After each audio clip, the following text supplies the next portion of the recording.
রহমতুল্লাহি ওয়া বারাকাতুহু। ওয়ালাইকুম আসসালাম ওয়া রাহমাতুল্লাহ। স্যার, আমি আসছি রামগড় প্রতিদিন একটা পেজ থেকে। আমি এদিক দিয়ে যাচ্ছিলাম, দেখে মনে হলো যে এখানে আপনাদের এখানে ফিজিওথেরাপিস্ট। এখন দেখলাম আল আমিন ফিজিওথেরাপি অ্যান্ড হিজেমা সেন্টার। আচ্ছা আচ্ছা, আপনি তো এটার এই মূল ডাক্তার তো আপনি? হ্যাঁ, আমি মূল ডাক্তার। আমি physiotherapist, BSc in physiotherapy Dhaka university থেকে 5 বছরের কোর্স সম্পূর্ণ আর কি। এখানে আসছে আজকে 3 বছর।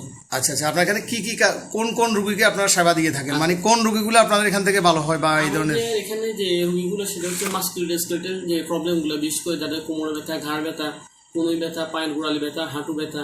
হ্যাঁ, এক কথা আমাদের যে ফেরিফেরাল যে জয়েন্টগুলো আছে, যে ব্যথাগুলো, ওগুলো নিয়ে কাজ করি। পাশাপাশি নিউরোলজিক্যাল যে সমস্যাগুলো আছে, যেমন স্ট্রোক আছে, জিবিএস আছে, মায়োপ্যাথি আছে, বাচ্চাদের কিছু ডিজিজ আছে, যেমন বাচ্চাদের কিছু কনজেনিটাল ডিজিজ থাকে, যেমন সেরিব্রাল পলসি থাকে, তারপরে হিমোফিলিয়া থাকে, মায়োপ্যাথি থাকে, এইসব বাচ্চাদের আবার ট্রিটমেন্ট করে থাকি। এছাড়াও আছে অর্থোপেডিক্স যে সমস্যাগুলো, দেখা গেছে জয়েন্টের অপারেশন করে, ভাঙা অপারেশন যে অপারেশনগুলো হয়, মানুষের ট্রাফিক অ্যাক্সিডেন্টে যে ভাঙা অ্যাক্সিডেন্ট অপারেশন হয়, জোড়া লাগানো হয়, সেগুলো পোস্ট অপারেটিভ জয়েন্টগুলো স্টিফ হয়ে যায়, শক্ত হয়ে যায়।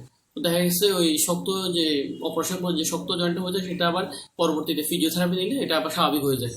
হ্যাঁ, মোটামুটি এগুলোই আমরা ট্রিটমেন্ট দিয়ে থাকি আর কি। আচ্ছা, এই রামগড় প্রতিদিন ফেজ থেকে কেউ যদি নাম্বার নিয়ে আসে, মানে এটার জন্য কি আলাদা কোনো বা মানে ছাড় ছাড় দিবেন কিনা সেটাই? জি, অবশ্যই। আপনি যেহেতু নিজের দিকে আসছেন, রামগড়ের প্রতিনিধি আমাদের এখানে, রামগড়ের মানুষ যদি আসে আমার এখানে পরিচিত, ইনশাল্লাহ অবশ্যই তার জন্য একটা বিশেষ ছাড় থাকবে। আচ্ছা, ধন্যবাদ আপনাকে। ধন্যবাদ ডাক্তার সাহেব। আসসালামু আলাইকুম। আসসালামু আলাইকুম।